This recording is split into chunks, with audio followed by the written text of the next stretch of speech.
Welcome to A Woman's Clarity, a podcast that empowers financial professionals to better connect with and serve their female clients. Listen in as host Kirsten Schlumbohm, Vice President of Annuity Sales at C2P, and her guests help you speak the language of women clients and meet their unique financial needs and goals.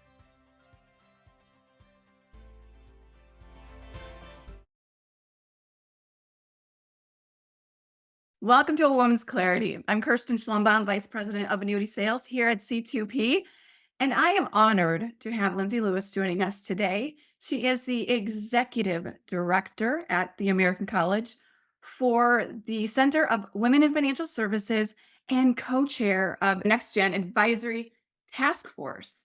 I met Lindsey in October at our Women in Financial Services conference. And even though it was the first time us meeting face to face, I met her a couple times prior in Zoom meetings, but she's always impressed me. So to Lindsey, welcome to Women's Clarity. I'm excited to have you here. And I'm really excited because of all the growth you've had at the American College. So welcome. Thank you. I am thrilled to be here and so excited to record this podcast during Women's History Month and couldn't think of a better way to celebrate than with you, Kirsten. Well, thank you. We have a really great relationship here at C2P with the American College. Three of our executive team members are a part of I believe, your influencers panel. FinServe ambassadors. Yeah, FinServe ambassadors. I'm so sorry I said that wrong. it's But okay. really great relationship. We've got Dave Allison, Jason Smith, and Matt Seitz all helping educate from their points of view at the American College. So it's awesome. But I really would love to learn more from you on what do you do at the American College, if you want to share in your terms. Absolutely. So, the American College of Financial Services is an online institution that trains financial professionals through designation programs and advanced degrees. And as the leader of the Center for Women and over our Next Gen folks, I have multifaceted types of roles. And it's so funny because even trying to explain to my spouse what I do for work, often he is still confused. But I'm an advisor gone academic. So I came from working in the RIA space and then working at a broker dealer and then coming over to the college. The college, we are a mission driven organization. And so we really create financial knowledge for the benefit of society. Within the Center for Women, I am the personification of our mission statement, which is to advance, advocate, and promote women in financial services. And we do this through thought leadership, research, community, and education. Part of my role is divided into different aspects. So, one aspect, I help with a scholarship cohort that is specifically for women, and I help women with their career and educational journeys and helping them receive designation programs. Additionally, I work with building and developing community. So we have our Women Working in Wealth community. We've had signature events in the past, and this year we're doing more of a grassroots movement and meeting folks on the ground at all different locations. And with that, it's really around shepherding and fostering relationships with other women so that you can thrive and women can thrive in their environment.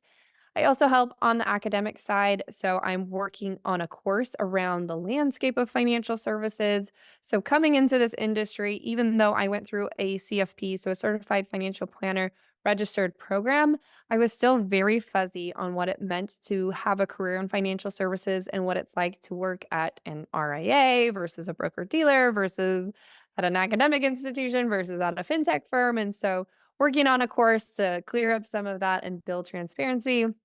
And last, I really work towards helping out with curriculum from a lens of inclusion. So when you look at the tenure of the college, we've been around nearly 100 years. We like to call ourselves a 100-year-old startup.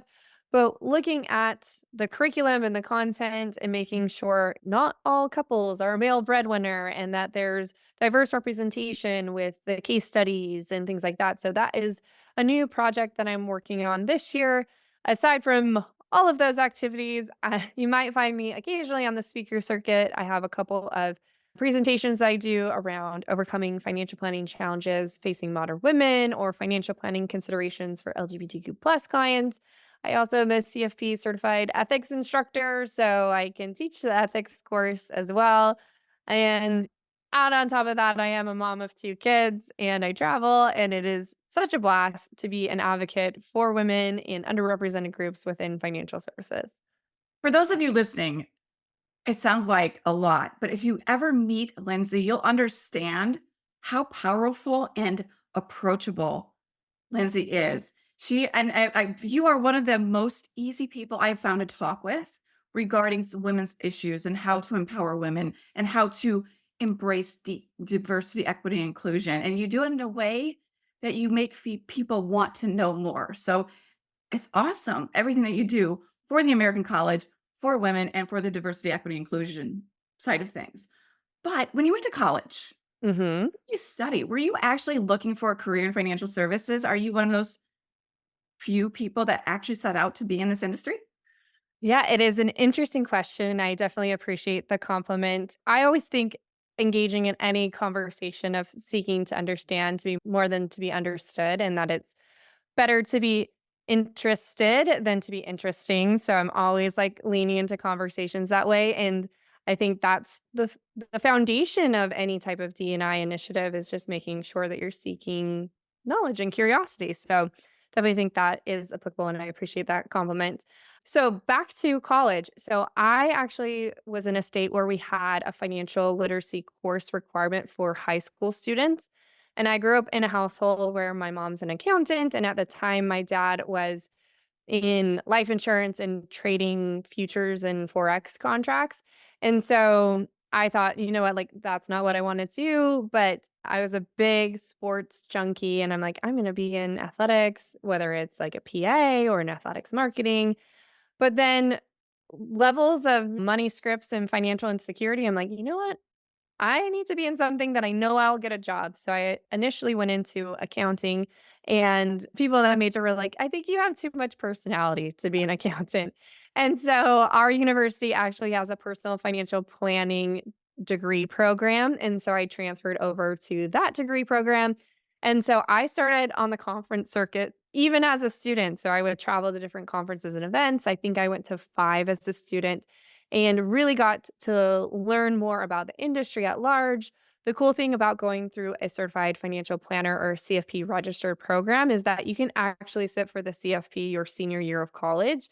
You still need your education or your time and business requirements, but because I did that so quickly, I ended up being a CFP and an MBA before age 25.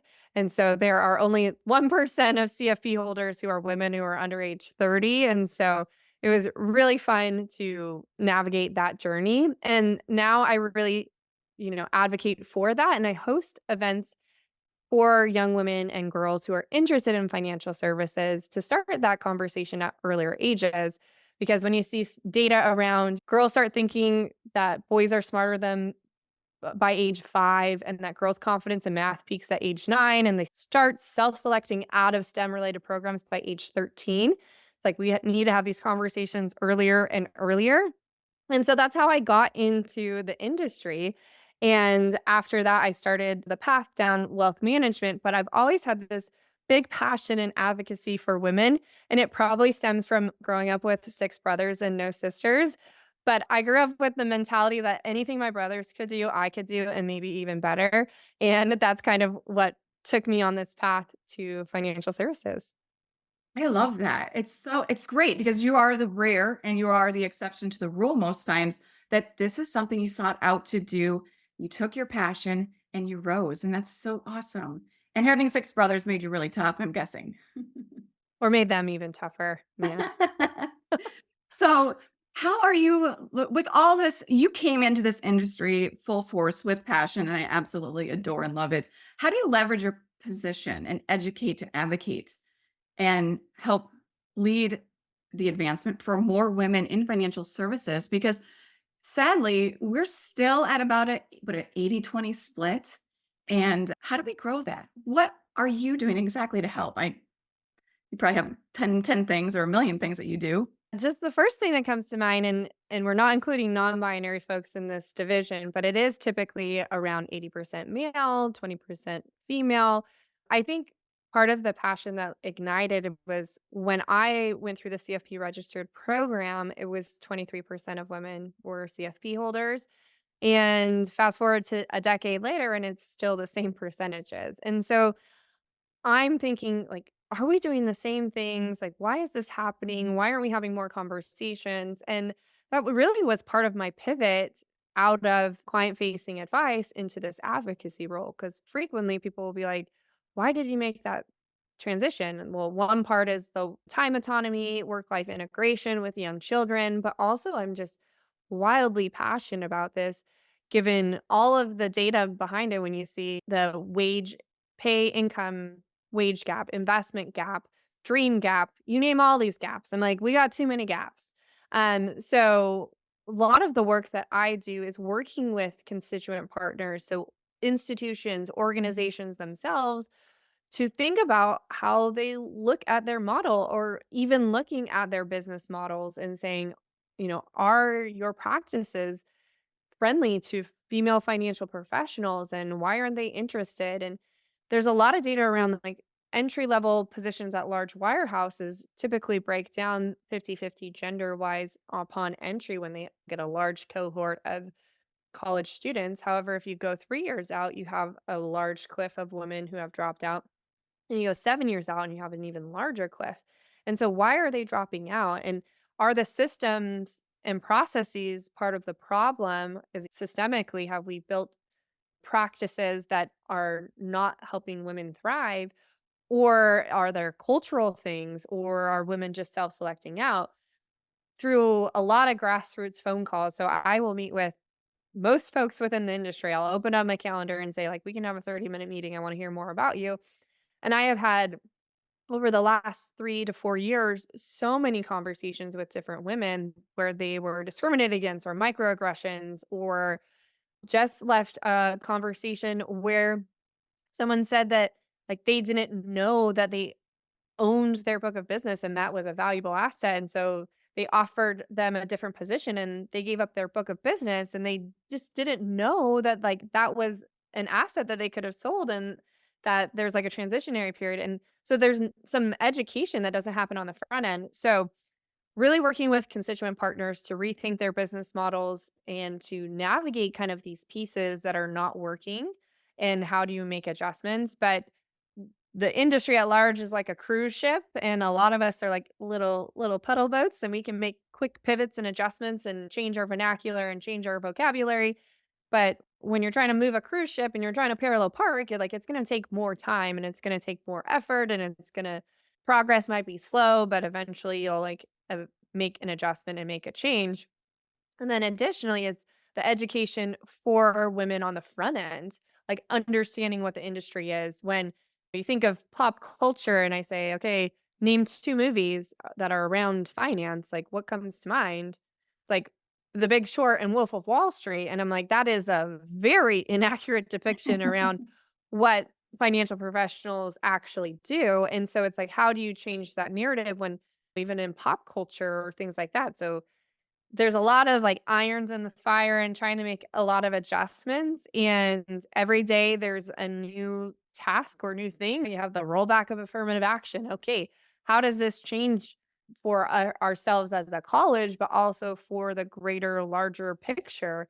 And it's like you see, like, 3 steps forward, 1 step back, 3 steps forward, 1 step back, but there are a lot of things that you can do. I think getting educated around how to be a good ally, sponsor, advocate, all those things will definitely benefit the industry at large. I want to just kind of come back to a few things that you said because you did say a lot. And I want to unpack a few things. One, small changes each day leads to big results. So if you go forward 3 steps and go back one, you're still going to go up two after you move past, after you readjust. I think that's awesome. But I also love that you started out in the industry in one facet and you pivoted. And I think that's huge because a lot of women look at financial services and think, well, I can't be the Wolf of Wall Street. They think that being a financial advisor is the only role they can be in to be in financial services. But when there's a plethora of different roles that you can be in, I'm not in direct sales. I sold life insurance door to door starting out. I was a financial advisor, but I found my passion educating training and helping advisors know where products fit to write the best holistic plan for their clients and keep their clients on their financial plan marching forward to retirement. So, in your studying, like what would you say the top three objections you've heard for women going into financial services? And do you have a good way to overcome that? We are actually in the process of conducting research specifically around Gen Z women and their perceptions of financial services. So we have some preliminary data from a pilot program that we ran, and they find the industry to be stuffy, right? They just like don't feel comfortable there. They have the perception of like it's older, kind of like this old school mentality, it's not innovative, and so self-selecting out of there, and there's, like, the perceived, "I'm not sure I can do this," but at the same time, like, every person on the planet Earth, when they were born or they grew up, like, they didn't know what a mutual fund was or stock or bond, like, everybody this is learned, so it can definitely be learned. There's a great research report also by the Carson Group called Women in Wealth Management, and they go through a lot of things, but they find the kind of the old school country club mentality that has been established in the past. And then kind of this new emergence of like what they call the finance bro, which are, if you follow anything on TikTok, they're getting their Patagonia vests on and their blue button up shirts. And they're continuing paths of excluding women, underrepresented groups, etc. And so you have these different perceptions, and it was so funny. I was just having a conversation with someone around integrating a golf experience into a conference or an event, and I am not a golfer by trade, and I was like, "I feel like that is discriminatory in nature because it's like, it's not something that I wanna do, but if I don't participate, I could be missing out on business deals or conversations," and this individual had, like, a very innovative way of there's, like, Women on Course or something like that. It's like a different organization where you can, like, learn how to golf together and that you can create these fun ways to have conversations, and it doesn't have to be super stressful, and so it's like finding ways to integrate with that. But you see this next generation, and I'm talking younger folks, so like millennials and Gen Z, that are having exposure to investing at earlier ages, where, a lot of Gen Z, their first interaction with investing is actually through a crypto asset. And you have a lot of advisors who, because of compliance and regulatory reasons, like won't even hop into that ground. And so there's this big disconnect that's happening. However, a lot of these like barriers and obstacles, like financial services can actually be one of the most innovative places to work if you're at the right firm that aligns with your values and is wanting to adopt that. But if you're at a mahogany office and you want to like work remotely while you're a nomadic lifestyle, like perhaps that's where it's not lining up. Also, what we've found is that there's not a lot of understanding and clarity around these two topics that I like to bring up, which is income risk tolerance and income risk capacity. So, income risk tolerance, how comfortable am I if my paychecks change week to week? So, if I'm not comfortable with variable income, there are certain roles within financial services that would be a bad fit for you, even if you could be a great advisor in that capacity. If you have some money belief systems around financial insecurity or something like that, that wouldn't be a great option for you. But there could be something working at a bank or a more captive broker dealer where you get a salary based position and like you could thrive in that environment. And then income risk capacity. So, how much risk can I take with my income? So, I'm a parent of two children. That health insurance is super important to me. So, I don't have as much income risk capacity as my younger brother who lives at home. And so, with that, I have the knowledge of like certain jobs or criteria, like wouldn't align with me from my personal values. And so, building that transparency and getting educated around the different options. But the other thing that like I think misses the mark sometimes too is like there are more jobs than just a client facing advisor. You could be a servicing advisor, you could work in operations, you could work in compliance, you could work in marketing, you could work in PR, you could work in leadership development, training, etc. So the industry at large is definitely going to have a huge talent gap when it comes to client facing advisors.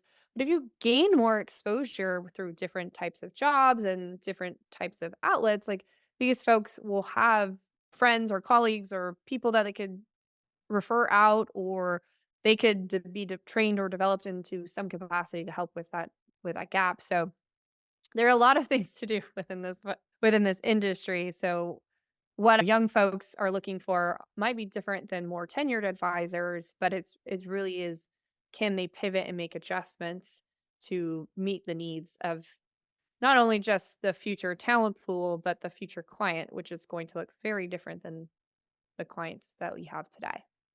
Right, but if you also look at the fact, maybe next gen wants to start in a client servicing role to get the confidence, to get the industry knowledge, and to work that career path to feel comfortable and confident becoming an advisor.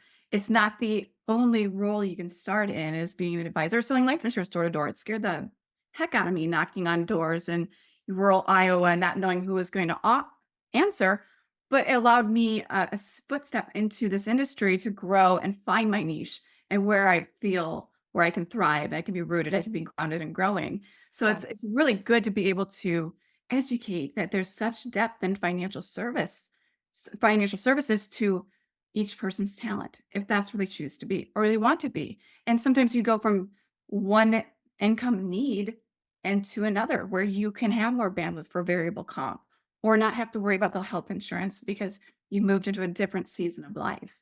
So it's just Yep. exciting. You've got the opportunity to really blend your passion and your knowledge with the American College. In what ways have you seen the American College's vision to be the leading authority on economic issues for American women manifest in your professional development in the industry as large? Yeah, the college has been a great springboard for me to get more educated around a variety of different economic, political issues across the United States. One thing I will say is that the college really is mission driven, and we do create financial knowledge to benefit society. And a cool couple of things that we've integrated this year into our development is that we actually launched our Knowledge Hub Plus subscription platform. So if you are an American College alum who's in great standing, then you can access 60 hours of CE content totally free, and you can get educated around contemporary topics. So I help build a course around crypto, advising on crypto assets, right? It's things that are going to be coming across the table, and you need to have an opinion, even if your opinion is we're not going to touch that, but you need to be educated around that. So we have that. We're also launching into the consumer space. So we actually have a course called Know Yourself, Grow Your Wealth, and that is for underrepresented groups and understanding how they relate to money and understanding their money scripts and getting more clear around financial knowledge. And you see that a financial knowledge gap correlates with stress, divorce, a whole bunch of different things in folks' lives. And so integrating some consumer facing content, and we are going to launch that in Spanish sometime later this year too. So looking at it from English and Spanish, and you're getting the content from folks who have PhDs in financial planning and that have lived experience within financial services. And then we are looking at integrating additional content for folks who are about to retire. I don't know exactly like timeline of that roadmap of consumer facing content, but that's really important. And then for us in the Center for Women, we are always looking at contemporary issues that are facing modern women. So that's one of the courses that I'll teach at financial planning conferences, so that integrating and having conversations around fertility treatment or freezing of eggs, right? Which is a conversation that maybe some folks haven't had or are uncomfortable having, but could play a big financial and economic impact in a modern woman's life. Also, that like maybe modern women don't want to have children, and having the acumen and understanding that your personal belief systems or values should not be pushed on your clients, and having that great integration. So the college is really taking an approach of being that leading authority. And when you look at our programming and our future events that are coming up, we really want to be a place where we foster and incubate great ideas altogether. Additionally, we're launching a new podcast called Shares, where we are going to share all of this academic authority with folks around a variety of issues, whether it's retirement, specialized knowledge, or the representation pillar, which is where I will host a couple of episodes. Hello, I'm Kirsten Schlumbohm, host of A Woman's Clarity. Lindsey and I had such a great inspirational conversation, and we simply couldn't keep it all in one episode. So we'll continue our conversation in our next podcast. Talk to you then. Thanks for tuning in to A Woman's Clarity, brought to you by C2P, an organization whose purpose is to educate, train, grow, and support holistic financial advisors so families can achieve true prosperity. Subscribe now and never miss an opportunity to learn how to become a more proactive, holistic advisor to the fast-growing female client base. Visit c2penterprises.com to learn how we can help support and enhance your business. At the time of delivery and any subsequent publishing, information was deemed reliable but is subject to change by the time of listening or viewing. The contents of this piece include options and projections of C2P, are subject to change, and are for informational purposes only. The information provided in this presentation is not intended to be individual investment, tax, or legal advice.